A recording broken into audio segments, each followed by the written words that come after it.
No voy a volver a presentarlo a Nelson, la mayoría de ustedes estuvo ayer acá. No quieren escucharme más a mí, seguramente lo vamos a escuchar a él. Así que Nelson, ¿cómo se dice? El atril es tuyo.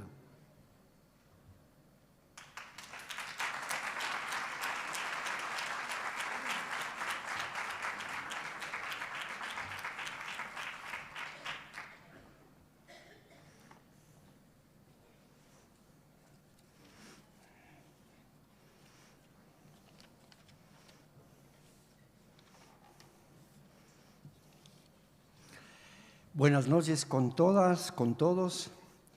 Quisiera repetir. La repetición es una demostración de aprendizaje. Así que aprendí. Quisiera repetir que para mí es un honor, un gran honor y un privilegio ser escuchado por ustedes. Usualmente se piensa que los oyentes son los privilegiados. Yo siempre pensé al revés.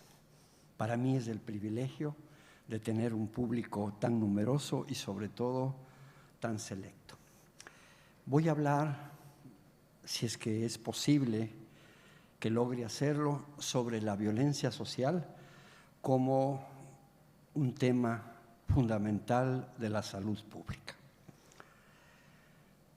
Durante las últimas décadas, la violencia en general, y de modo particular lo que se llama violencia social, se ha convertido en una problemática de muchísima importancia, por la complejidad que tiene, por los efectos que produce, por los daños que acarrea y por el miedo y soledad que nos atraviesa a todos.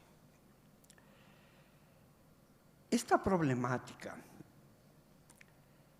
se vuelve más acuciante desde la perspectiva de América Latina. La violencia es un problema muy añejo, muy viejo, muy antiguo. No obstante, en los últimos años, en las últimas décadas, tiene progresiones exponenciales. Y, a diferencia de otros problemas, hasta este momento no tiene ninguna solución. Y no solo no tiene solución, sino que no tiene avances significativos. Es cada vez ascendente la gravedad del problema. Por ello hoy la antropología ajena a este problema, la teoría política, la sociología, la misma filosofía y, por cierto, cada vez con mayor interés, las ciencias de la salud se interesan por este tema. La violencia social en América Latina adquiere características dramáticas. Y lo que es peor, su tendencia al agravamiento continuo. Permítanme solamente, para mostrar de manera muy superficial la gravedad del problema, señalar que en el año 2000, en toda América Latina, el promedio de homicidios, de asesinatos, era de 12.5 por cada 100.000 habitantes. Y en el año 2020, esta cifra llega a 27,1 asesinatos por cada 100.000 habitantes. O sea, en 20 años crece más del 100%. Estoy hablando del año 20 al 23, esto es mucho más dramático. Quisiera simplemente, solo a manera de ejemplificación, recordarles que de las 50 ciudades más violentas en el mundo, 44 son de América Latina. Para que vean ustedes la gravedad, se me ha permitido decir que en esas 50 ciudades más violentas del mundo, hasta el año 22, Ecuador no tenía ninguna, y hoy Ecuador tiene 2 ciudades dentro de las 50 más violentas del mundo.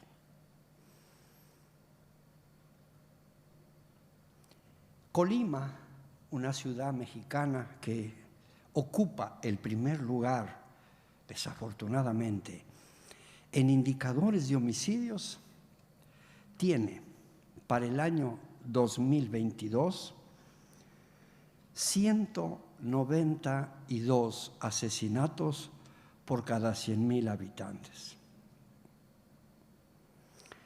Entre las 50 ciudades más violentas del mundo, hay 12 ciudades mexicanas, 10 ciudades brasileras,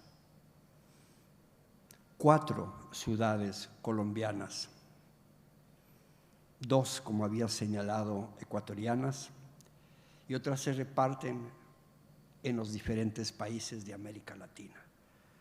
Por suerte, Argentina no tiene aún ninguna ciudad en las 50 más violentas. Ese patrimonio no debería ser nombrado como patrimonio, debería ser cuidado, porque esto es exponencial y ascendente.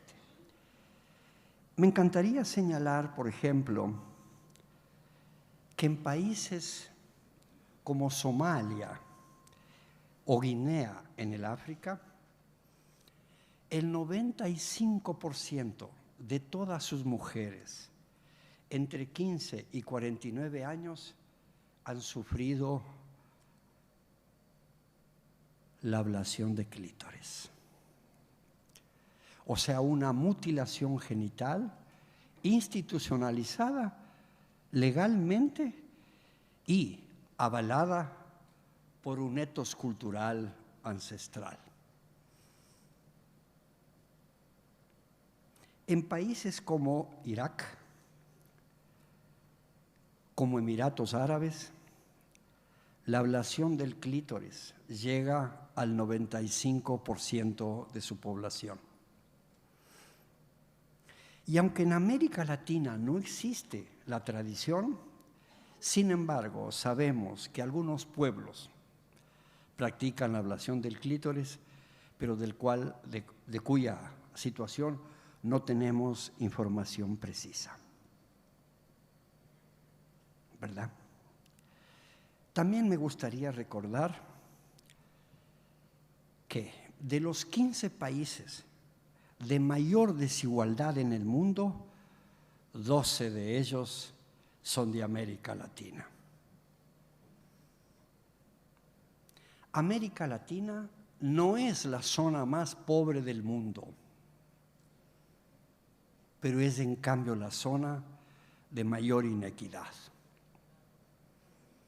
África es la zona de mayor pobreza en el mundo, pero la brecha entre los ricos y los pobres no es tan honda como la brecha entre ricos y pobres de América Latina. 15 de los países más desiguales en el mundo, de los 15, América Latina, como dije, tiene 12 de los países entre los 15 más desiguales del mundo. Si yo siguiera dando datos de mortalidad infantil, mortalidad materna, todas las muertes acontecidas por la pandemia y toda la creciente tipología de violencia, veríamos que estamos frente a un hecho, a un fenómeno inédito desde una perspectiva por su volumen, por su complejidad y sobre todo por la incertidumbre de futuro, porque hasta este momento las ciencias sociales, menos la teoría política, han dado todavía con metodologías que nos permitan enfrentar el problema y menos, mucho menos, con soluciones. Una de las tareas principales de la academia es encontrar causas, pero hasta aquí solo hemos advertido las causas tradicionales, ninguna de las cuales sirve en realidad y en rigor para explicar la violencia. ¿Cuáles son las explicaciones que escuchamos de la violencia? Escuchamos, por ejemplo, que la violencia se debe al instinto agresivo natural, innato que tienen los seres humanos. Es que tenemos un instinto agresivo natural. O el otro que también apela a la naturaleza para explicar, y es que hay un instinto de defensa. Estas explicaciones, la del instinto agresivo natural, que presumiblemente todos los humanos tendríamos, y el otro, de que hay un instinto de defensa, son explicaciones absolutamente impresentables desde el punto de vista histórico. Y corresponde más bien a toda esa ideología naturalista que naturaliza los hechos sociales con la finalidad de dejarlos tal cual. Para que se entienda lo que quiero señalar, permítanme poner un ejemplo. Se dice que por naturaleza las mujeres son abnegadas, son maternales, son afectivas. Esa naturalización de las características de la feminidad es justamente para asegurarse que continúa esa conducta, es decir, un sistema de explotación a la mujer. Entonces, el naturalismo es una ideología inaceptable para explicar los hechos sociales. La violencia no puede ser reducida a una explicación genética. No tiene sentido. Porque además podríamos perfectamente y con mucha velocidad contradecir con hechos esa situación. Ustedes, seguramente todos ustedes, todas ustedes, tendrán experiencias de que muchos de los niños que van a la escuela, por ejemplo, que van a la unidad educativa, vienen agredidos, lastimados, y no intentaron ninguna defensa. ¿Qué quiere decir? Que el instinto de defensa no es natural como presumíamos. Y claro, algunos tenemos desarrollado el instinto de defensa, pero no porque es un instinto natural, sino porque la familia desde pequeños nos inducía a que no te dejes, dale tú primero. Pero como hoy hemos cambiado algunos ejes de la educación, no educamos a nuestros niños para eso. Y entonces con frecuencia son muy agredidos y ni siquiera responden. Eso es un mentiz para la idea de que todos llevamos un instinto. Parecería que no, o en todo caso es insuficiente encontrar una causa naturalista. ¿Cuáles son las otras causas a las que todo mundo recurre y que son también reduccionistas? Por ejemplo, que la violencia responde a la frustración social.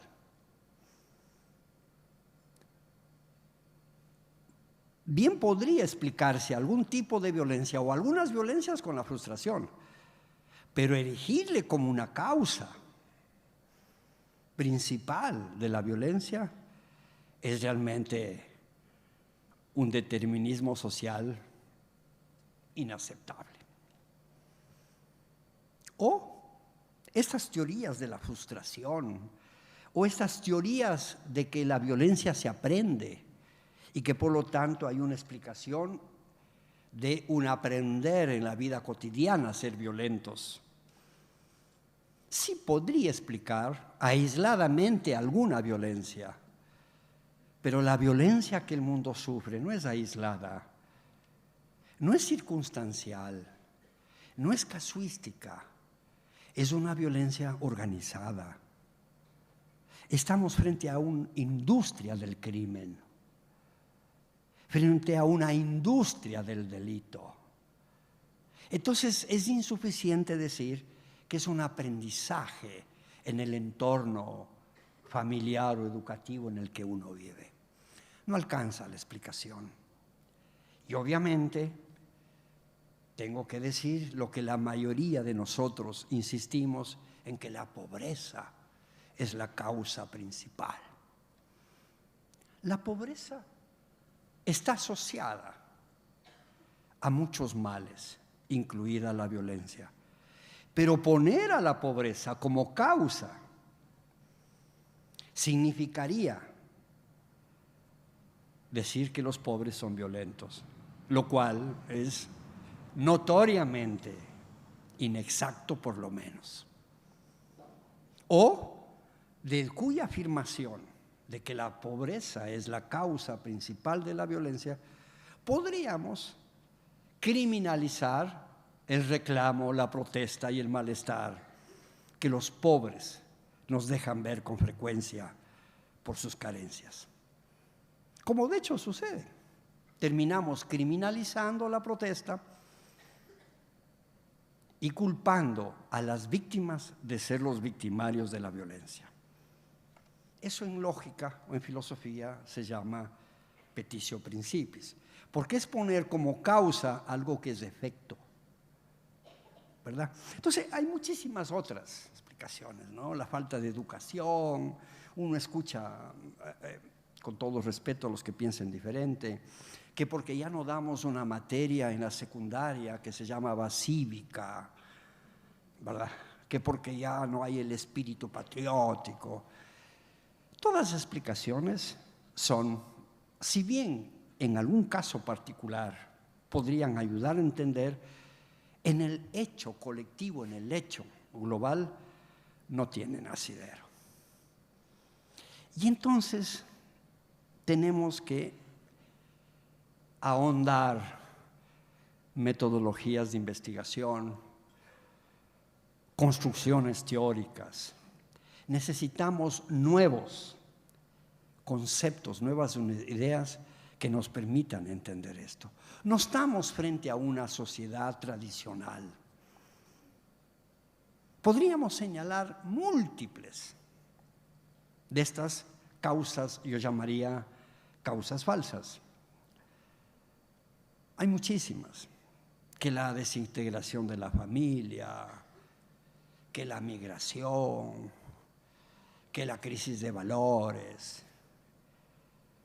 Si bien todo ello podría, insisto, muy particularmente explicar alguna violencia, como concepto no tenemos aún un buen diagnóstico de la situación. Y claro, si no tenemos un diagnóstico adecuado de la situación, no tenemos respuestas y políticas adecuadas para responder. Permítanme repasar cuáles son las metodologías o las estrategias gubernamentales o de Estado o las políticas que se han utilizado en los últimos 30 años en América Latina para combatir la violencia. La más utilizada ha sido esta política que yo le llamaría política leviatánica, ¿verdad? Que es presuponer lo que Hobbes hace varios siglos sostenía, que los humanos por naturaleza son perversos, malos, violentos, y que la única forma de resolver esa natural violencia intrínseca en cada ser humano era crear un estado mucho más violento que la violencia individual. Es decir, si la población es mala, había que construir un Estado mucho más violento que todos. Y de ese modo, la respuesta violenta mayor a una actitud violenta menor resolvería el caso. No ha dado resultado, pues se han ensayado muchos de esos. ¿Y no? Quiere decir que podría no ser esa la respuesta pertinente. Pero de esas respuestas leviatánicas tenemos muchísimas y que son muy familiares y muy comunes en las conversaciones que tenemos en la vida cotidiana. Por ejemplo, decimos que necesitamos leyes, un código penal mucho más riguroso, que sancionemos con mayor violencia los delitos. Se habla de pena perpetua. Incluso algunos llegan a proponer la pena de muerte. Pero hay muchos países que tienen la pena de muerte. Y hemos endurecido las leyes. Y no resuelve el problema. Entonces estas respuestas, que en el fondo son de un populismo penal, como dicen los abogados, no parece ser la respuesta, o al menos hasta aquí no dio ningún resultado. Hay respuestas, hay propuestas mucho más punitivas. Castrarles a los violadores, una castración química, ¿verdad? Un despojo de todas sus propiedades, un aislamiento total, un encarcelamiento mucho más severo y riguroso. Y no, porque además hay una violencia intracarcelaria que es mucho más grave que la que acontece afuera. Y solo a mí se me ha permitido decir que quien piensa que la solución es la pena de muerte, al menos a mí, solo a mí, me parece que ahí hay una mente asesina. Porque si piensa que a los que delinquen o asesinan hay que asesinarles, no encuentro diferencia ética y menos psíquica entre el asesino y el que dice que hay que matarles para resolver. Así que ahí hay un potencial asesino, desde mi humilde opinión. Entonces, proponer la pena de muerte delata más a quien propone que resuelve. Perdón, solo es mi idea.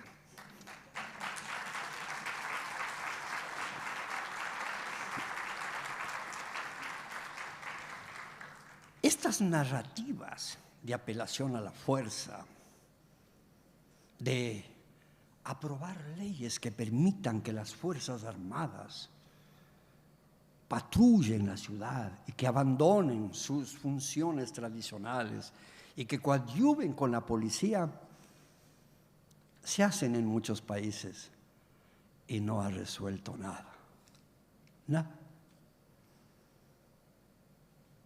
Un ejemplo no explica suficientemente, pero tenemos algunos. México tiene una ley que permite a las Fuerzas Armadas intervenir en los procesos de la vida cotidiana y no ha resuelto nada. Tiene 10 o 12 de las ciudades más violentas del mundo, con el ejército en la calle. Para quienes saben de esto, saben muy bien que a la industria del crimen le cuesta un poco más, pero puede en última instancia también penetrar las Fuerzas Armadas. Es decir, no parece esa la solución. No. Podría ser que eso fuese necesario hacerlo. Dije podría. Pero pensar que esa es la solución es una ingenuidad. En ningún país. Y después, por ejemplo, en algunos países, Estados Unidos tiene sus bases militares. Entonces siempre decimos que de los países que les han sacado, es por eso. En Ecuador, por ejemplo, había una base militar en Manta, en la ciudad de Manta, y que como le sacaron, ¿verdad?, en un determinado gobierno a la base de Manta, que era una base norteamericana en territorio ecuatoriano, es que es por eso, desde ahí. Pero resulta que en Colombia hay 5 bases norteamericanas. Y Colombia es de los países y sociedades más violentas y tiene al menos 6 ciudades dentro de las 50 más violentas. Así que es un poco ingenuo, ¿verdad? O el conocido ejemplo más reciente de la actuación de Bukele, ¿verdad?, que necesitamos aquellos que delinquen, a los infractores, tratarles sin observancia de derechos humanos, puesto que si ellos cometieron crímenes y respetaron derechos de los humanos, entonces a ellos habría que suspenderles sus derechos para que sepan el peso de la ley y la fuerza. Y es muy aplaudido, pero como ustedes pueden notar, no ha resuelto el problema. Y en cambio está signado con muchas denuncias de irrespetos a los derechos humanos. Además son rayanos en el fascismo algunas de esas actitudes. Y si no nos diferenciamos con los hacedores de la violencia, no tiene sentido. Así que no comparto. Pero no solo por un tema de que no resuelve, sino porque infringe principios fundamentales de respeto y dignidad a las personas. Ayer dije, vuelvo a decir, que los derechos humanos son de las personas, no de las circunstancias que las personas tenemos. Entonces, un infractor, un delincuente, es un delincuente, pero no pierde su calidad de ser humano. Y más bien, justamente, el irrespetarle sus derechos y el tratarle como una persona carencial, como si fuese menos persona, es probablemente lo que anima a una violencia mayor. Prueba de ello es que los países en donde mejor se respetan los derechos humanos, o casualidad, tienen casi violencia cero, ¿verdad? Habría que recordarles, por ejemplo, que en países nórdicos a los delincuentes hace años, a los apresados, a los privados de libertad, como se dice hoy, les concedían días de vacaciones fuera de su país en una playa. En una mentalidad como la mayoría nuestra en América Latina, les estamos premiando a los infractores. No merecen ese trato, que puedan asistir a un posgrado, que terminen la secundaria, que hagan un pregrado, que tengan visitas afectivas, que tengan un mini departamento, que tengan tecnología. Nos parece como un premio al infractor. Sin embargo, Noruega, Suecia, Islandia tienen el mayor cumplimiento de derechos y por lo tanto el menor número de infractores. Me imagino que ustedes conocen que en esos países las cárceles hoy son museos. Y en cambio nosotros estamos como muchos años atrás diciendo que hay que endurecer las penas y respetar sus derechos. No sé, como usted comprenderá, no es fácil decir la solución. Pero le decía, las respuestas hasta aquí son insuficientes. Y no depende, porque esto debe ser muy importante, del enfoque político de los gobernantes. No. Porque estamos frente a un problema mucho más grave, que no pasa por la afiliación política que tenga un gobernante. Prueba de ello es que los gobiernos anteriores a López Obrador en México no eran de una afiliación de izquierda, por simplificar la expresión, como es Manuel López Obrador. Y fracasaron todas las estrategias de los gobiernos que eran, por decirlo de una manera, de un enfoque totalmente diferente, y han fracasado las políticas de Manuel López Obrador. Entonces no es que si llega uno u otro tipo de enfoque político va a cambiar o mejorar. Estamos frente a un problema nuevo, inédito, por volumen, por complejidad, por efectos y por gravedad. Entonces no es suficiente el arsenal conceptual tradicional para entender y explicar. Ahí estamos. ¿Qué podríamos entonces adelantar?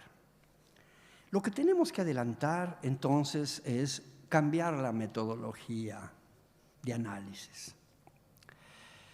Y algunas ciencias sociales, algunos pensadores creen que lo primero que tenemos que hacer es abandonar el concepto de conocimiento y explicación tradicional que era de origen aristotélico, que consistía en explicar todo encontrando causas. Y entonces, claro, si la violencia existe, debemos encontrar las causas. Si encontramos las causas, podemos explicar y podemos intervenir en las causas y se resuelve. Pero da la casualidad que no se resuelve. Entonces, ¿qué hacer? Una recomendación metodológica proviene del paradigma de la complejidad de Edgar Morin y que básicamente se aleja del concepto de conocimiento y explicación aristotélicos tradicionales y construye un nuevo concepto de conocimiento que gira, para el caso que nos ocupa, alrededor del principio de recursión. ¿Qué es la recursión? Es un principio que se maneja muchísimo en psicología, ¿verdad? Y que en matemáticas tiene otra aplicación totalmente numérica, ¿verdad? Y en el derecho, en jurisprudencia, tiene otra aplicación, la recursión, que es justamente el derecho que tiene cualquier ciudadano a apelar, a recurrir a otra instancia, a otro, y una revisión. Es un derecho. Pero esta recursión, desde el punto de vista de la nueva episteme, de la nueva propuesta metodológica para entender, parte del supuesto viejo, muy antiguo, de que recursión es entender que un hecho es efecto de una causa, pero a su vez el efecto interviene en la causa, de manera tal que no podemos con precisión saber si algo es causa o efecto, porque es al mismo tiempo causa y efecto. Entonces, si esto trasladamos al tema de la violencia, la pregunta sería, ¿la violencia es un efecto de una serie de causas? ¿O, a su vez, la violencia es la causa de lo que estamos viviendo? Y con certeza podríamos entender que fácilmente podríamos encontrar nuevas explicaciones que permitan, por ejemplo, saber que la violencia no solo es un efecto, sino que es una causa. Y entonces, ya no pretendemos intervenir en las causas, sino en el efecto que en realidad es la causa. Por ejemplo, en el mundo de la salud esto es importante, porque se decía en la medicina social antigua que la pobreza es la causa de las enfermedades. Al apuro, rápidamente es cierto, pero hoy es al revés. Son las enfermedades las causas de la pobreza. De manera tal que ya no podemos con precisión y menos con simplicidad decir esta es la causa, este es el efecto. En salud, sin la recursión hoy no se puede intervenir. Porque si no corremos el riesgo de ingenuamente intervenir en lo que presumimos causas, cuando podría ser que sean efectos de lo que estamos pretendiendo resolver. Supongo que todos ustedes conocen lo que estoy diciendo, pero por si alguien quisiera tener un ejemplo más pedestre y por lo tanto más simple. Si, por ejemplo, para que entendamos bien lo que es la recursión, yo tengo, por ejemplo, en una taza de café, antes de la taza de café tengo agua, café y azúcar. Esos tres elementos por separados tienen un orden.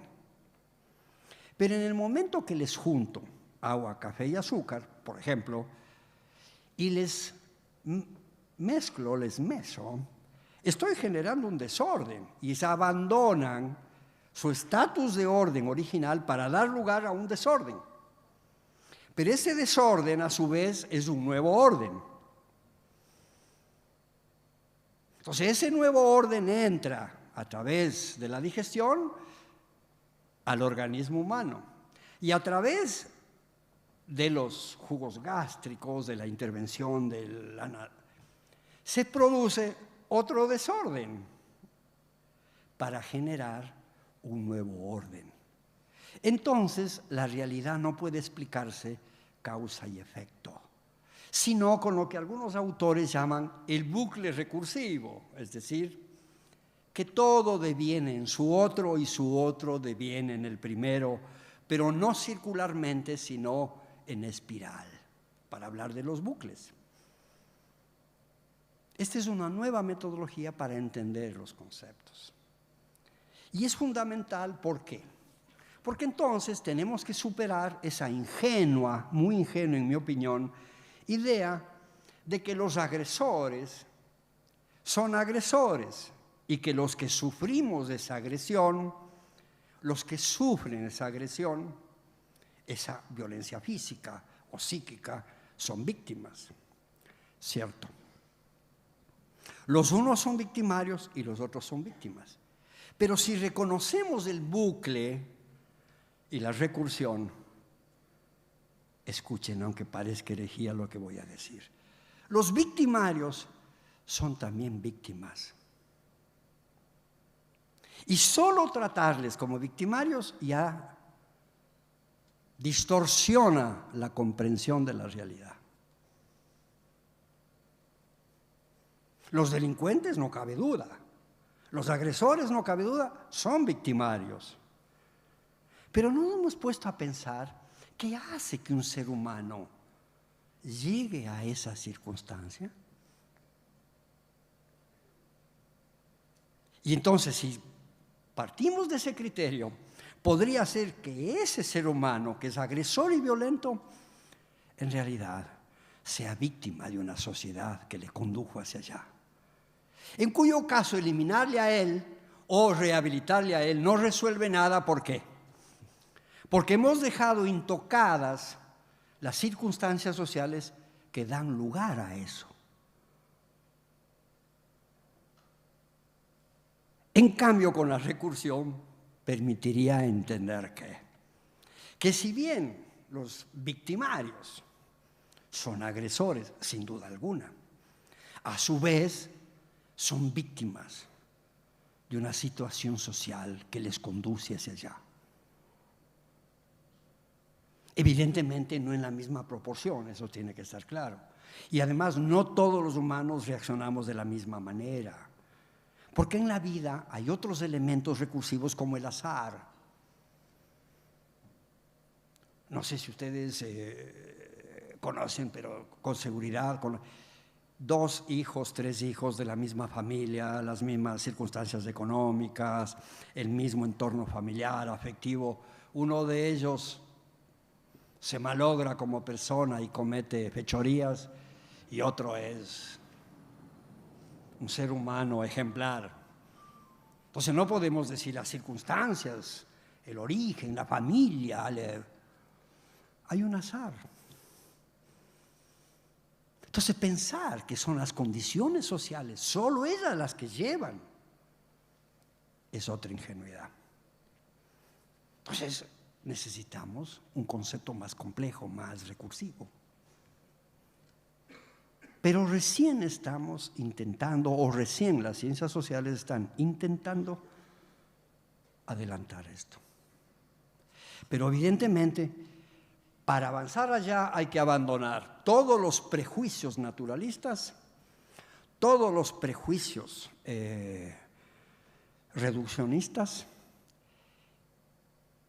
y, sin que se me entienda mal, los prejuicios moralistas. Porque si reducimos a la moral de que son malos y que tienen un gen o algo que les lleva al mal, no hemos resuelto nada. Porque entonces la pregunta inmediata es, ¿qué hace que alguien devenga en malo, llegue a ser malo? Decir que es de nacimiento sería una solemne ingenuidad. Pero decir que la sociedad le hizo así a secas también sería otra ingenuidad. Por eso necesitamos este vaivén, este bucle, no de una causa, ni siquiera de varias, sino una comprensión integral de qué sucede, qué seres humanos somos ahora, porque no somos los seres humanos de la Grecia antigua, seres humanos racionales. No, también somos irracionales. No solo somos el orden y la bondad, también somos lo contrario. Entonces los humanos no tenemos una o dos propiedades constitutivas, sino que somos, y esta es otra mirada del principio de recursión, fractales. Somos un conjunto de fracciones tan múltiples y que nunca sabemos cuál de ellas se va a activar en el contexto o en las respuestas. Y por eso, para todos aquellos moralistas, déjenme decirle que todos somos población carcelaria en potencia.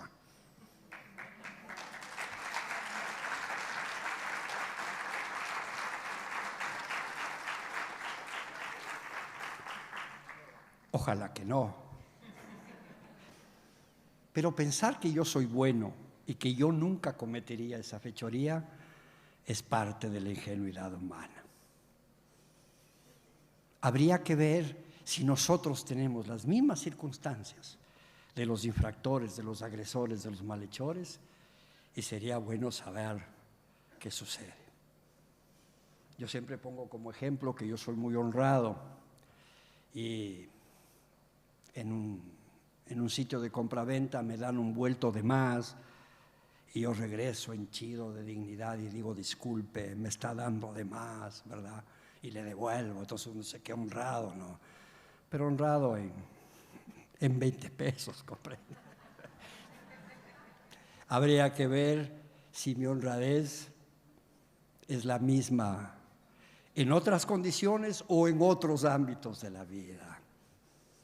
Intentaré ser honrado, no tengan duda, pero por si acaso, nunca olvidaré que puedo ser población carcelaria. Porque además mucha gente dice, no, yo nunca mataría.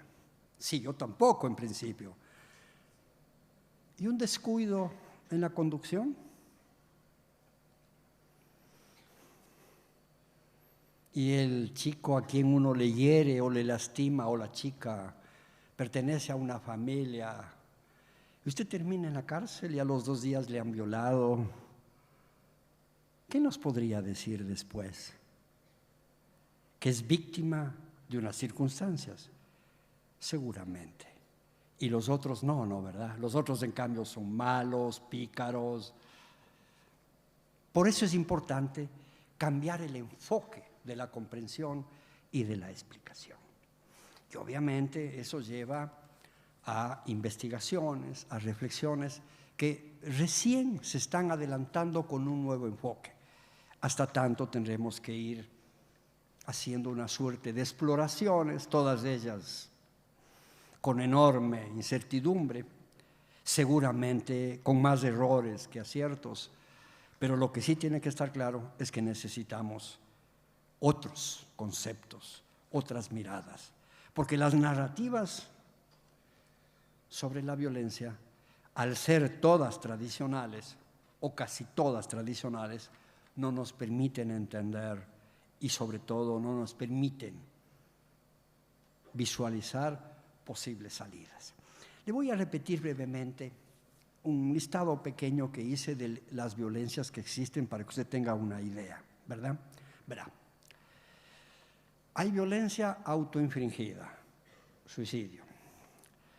Hay violencia interpersonal, la agresión de una persona a otra. Hay violencia interpersonal mutua. El uno le agrede y recibe una agresión. Hay agresión colectiva de un grupo a otro. Y también hay agresión colectiva mutua, ¿verdad? Hay violencia familiar. Pero hay violencia familiar de una persona sobre los demás miembros de la familia. Pero pudiera haber una violencia intrafamiliar donde participen todos con aspectos de violencia. Y es violencia. Hay violencia comunitaria. Hay violencia a los niños. Hay violencia de niños a otros niños, y niñas, claro. Hay violencia en las escuelas. Hay violencia en todas las instituciones. Y no una violencia, sino diferentes tipos de violencia. De violencia laboral, violencia verbal, violencia institucional, violencia económica. Es decir, la violencia es enorme, ¿verdad? Por ejemplo, tenemos violencias en las prisiones entre personas privadas de la libertad. Tenemos violencias en hogares de ancianos, en guarderías infantiles. Y no solo la violencia que las tutoras o tutores de los niños hacen, sino entre niños. Pero tenemos una violencia económica, que es la pobreza. Tenemos una violencia social, que es negar a sectores de la población que tengan acceso a los servicios. Es una violencia. Si no todos los seres humanos pueden acceder al trabajo, o acceder a los estudios, o acceder a salud, es violencia. Solo que hay violencias que tienen agresores identificables. Y hay violencias que al no tener un agresor identificable, parecerían que son consecuencias naturales cuando son violencias estructuradas por la sociedad o por la institucionalidad. Solo claro, si a mí me asaltan, yo puedo decir que hay un agresor que además tiene nombre y apellido. Pero si no accedo a la universidad en varios intentos y no consigo un empleo y estoy desocupado, tanto en estudios como en el trabajo, no puedo identificar un agresor personal. Pero es una violencia y una de las peores violencias que hoy sufren muchos de nuestros jóvenes. Pero es violencia. Tenemos violencia, por ejemplo, juvenil, entre bandas, entre pandillas. Tenemos terrorismo. Tenemos conflictos armados. Tenemos guerras entre países. Tenemos corrupción, que es muy violenta. Tenemos robos, asaltos, hurtos, refriegas. Tenemos algo que antes no lo lográbamos detectar, que es la violencia, llamémosle virtual, aunque tal vez no es correcto. O tal vez una violencia que está en la tecnología comunicacional.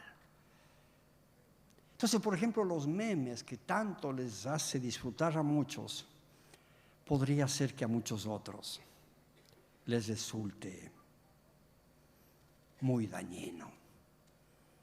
Porque el chiste es gracioso cuando es contra el otro, pero cuando el humor es contra uno, seguramente es violencia. Pero no sentimos eso, porque evidentemente, generalmente el humor consiste en burlarse de algo del otro, pero no de sí mismo. Por eso se aprecia tanto que alguien tenga sentido del humor contra sí mismo, porque quiere decir que ahí hay un alma noble. Pero le decía, ¿y las estafas tecnológicas? ¿Y las redes sociales que están llenas de insultadores? anónimos además. Toda la infoxicación, como se llama hoy en día, todo hiperinformación que están en las redes sociales, la mayoría de las cuales son, por lo menos de sospechar de veracidad, porque en las redes sociales se confunde opinión con realidad. Entonces alguien dice algo, opina algo y ponen 10,000 ingenuos que les gusta. Y entonces, claro, esa avalancha numérica termina constituyéndose en verdad. Y esto ha generado nuevas patologías. Pero evidentemente, quien posee esa patología no se da cuenta, porque está inmerso dentro. Entonces, hay una violencia virtual en redes sociales, en el Twitter, en los correos, en los memes, en los informes, que es una avalancha. Así que, como ustedes comprenderán, hay mucha violencia. Pero además podríamos recuperar los accidentes de tránsito como una violencia. Podemos señalar que la esclavitud, que sigue vigente con algunas variantes, es una violencia. La xenofobia es violencia. El racismo es violencia. El sexismo es violencia. El secuestro es violencia. El sicariato es violencia.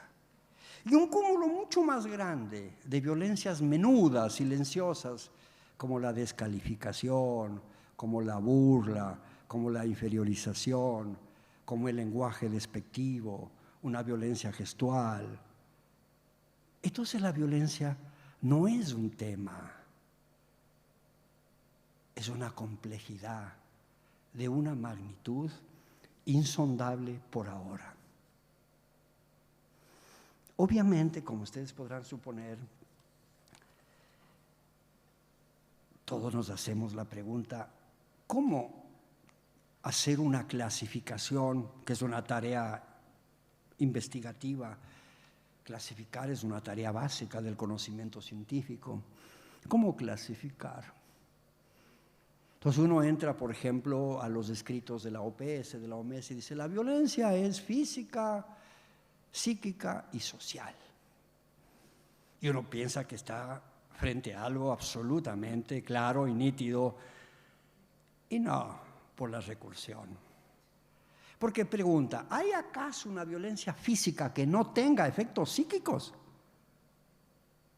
O al revés, ¿hay alguna violencia psicológica que no tenga manifestaciones físicas? ¿O hay alguna violencia que no sea colectiva? Dicho más rápido, la violencia es una patología mucho más compleja que la patología tradicional que tiene nombre y apellido en la estructura de la Organización Mundial de la Salud. Y entonces entramos y decimos las infectocontagiosas, las prevalentes, las degenerativas, las mentales. Entonces parece todo claro. Pero en violencia no hemos adelantado mucho. Entran dentro del tema de salud mental. Y ya es un avance, por cierto. Pero como queda dicho, estamos todavía en situaciones iniciales.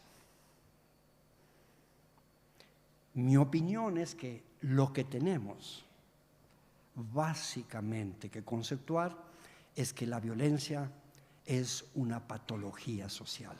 Pero no es una patología, como espero que haya quedado más o menos claro, sino una patología de patologías. No en el sentido de causa, sino también en el sentido de efecto. Entonces, mi criterio es que el sistema de salud tiene que asumir con responsabilidad social, con compromiso social, el tema de la violencia. Y eso ustedes miran, la violencia es la antípoda de la salud. ¿Qué dice la OMS o la OPS? ¿Qué es salud? Dice que es un bienestar. ¿Qué es la violencia? Exactamente un malestar, con diferente nivel de intensidad. ¿Qué es, según la OMS, una enfermedad? la salud, es un bienestar físico, que es la violencia. Una amenaza a la integridad física, por decirlo menos. ¿Qué es la salud? Un bienestar social. ¿Qué es la violencia? Un malestar colectivo. Solo que este malestar con frecuencia no es visible, porque va en la psiquis interior de cada uno. Y eso no siempre es accesible al análisis, porque es invisible.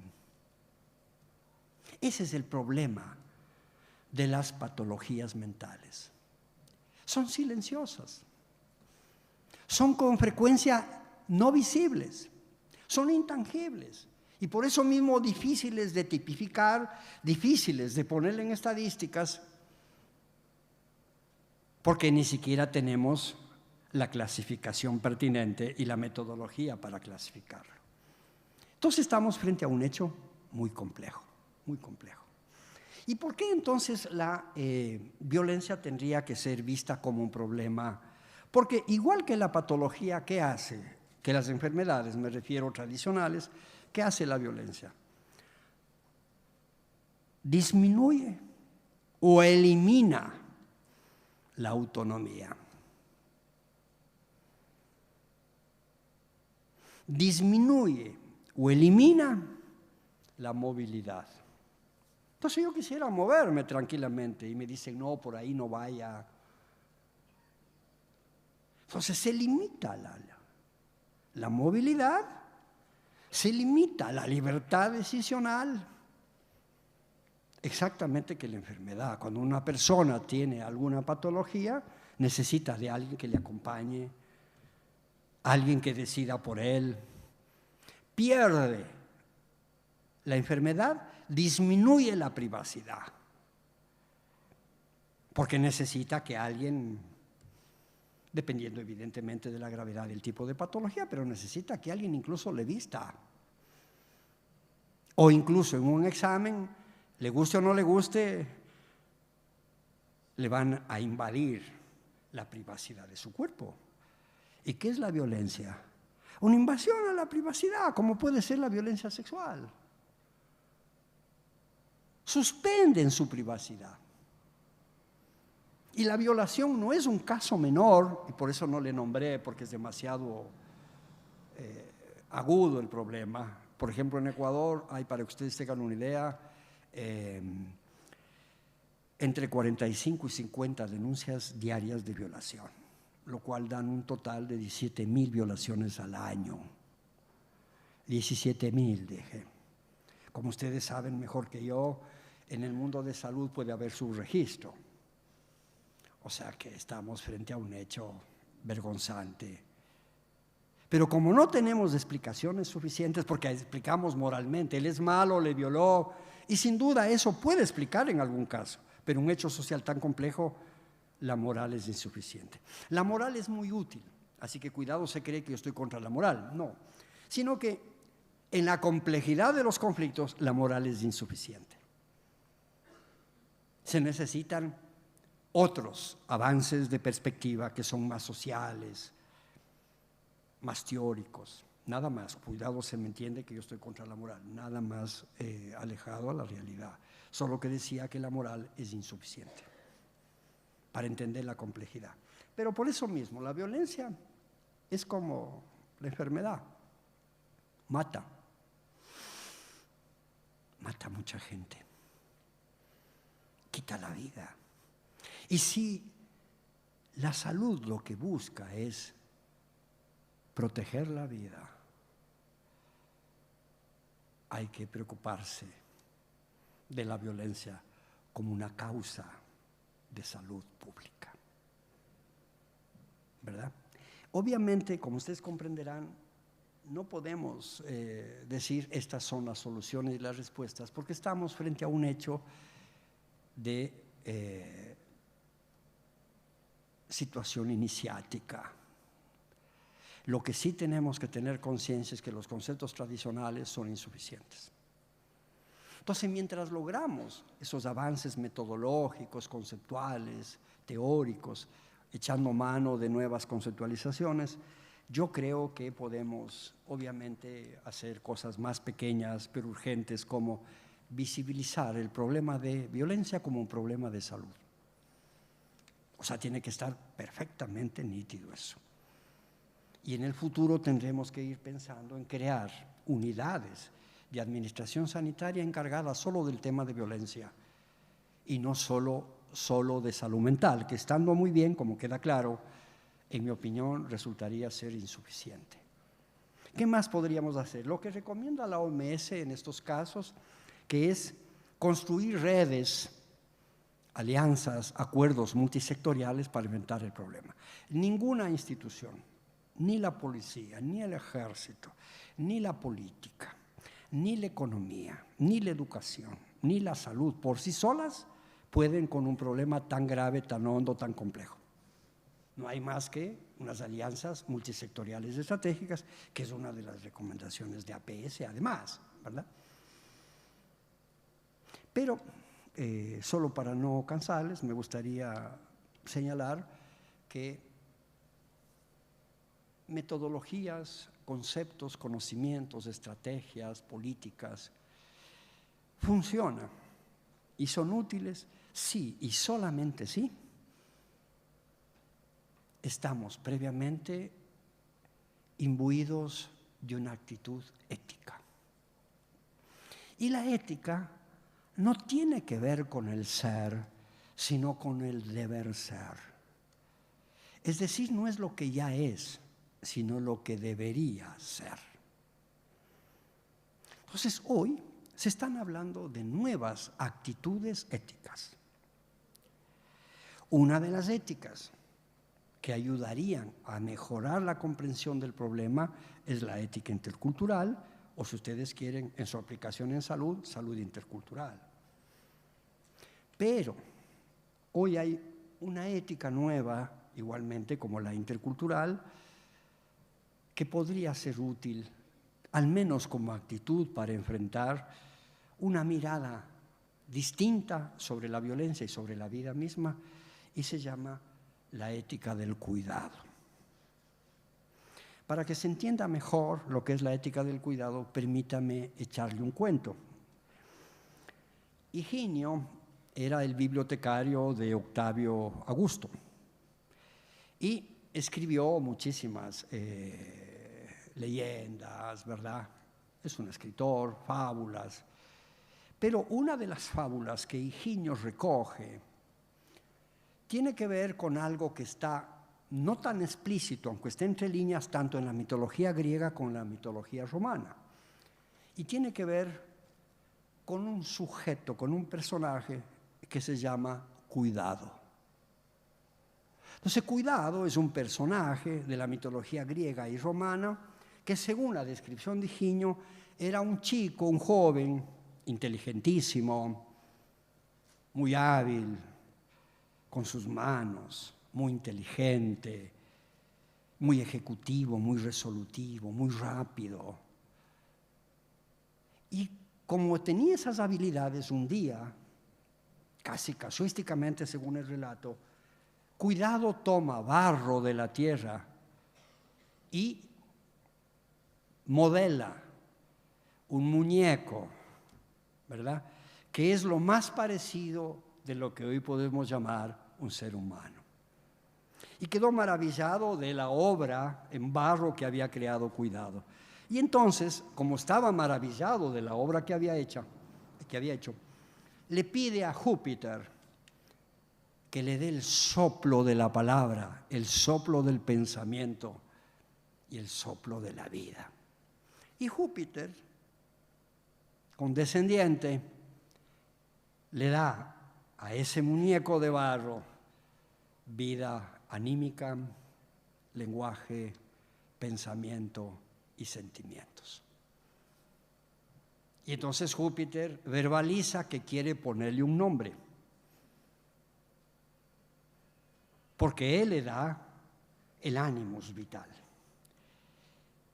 Y Cuidado dice, pero yo le hice, yo le fabriqué, yo le modelé, yo debo ponerle un nombre. Y entonces se entabla una discusión de quién le pone el nombre.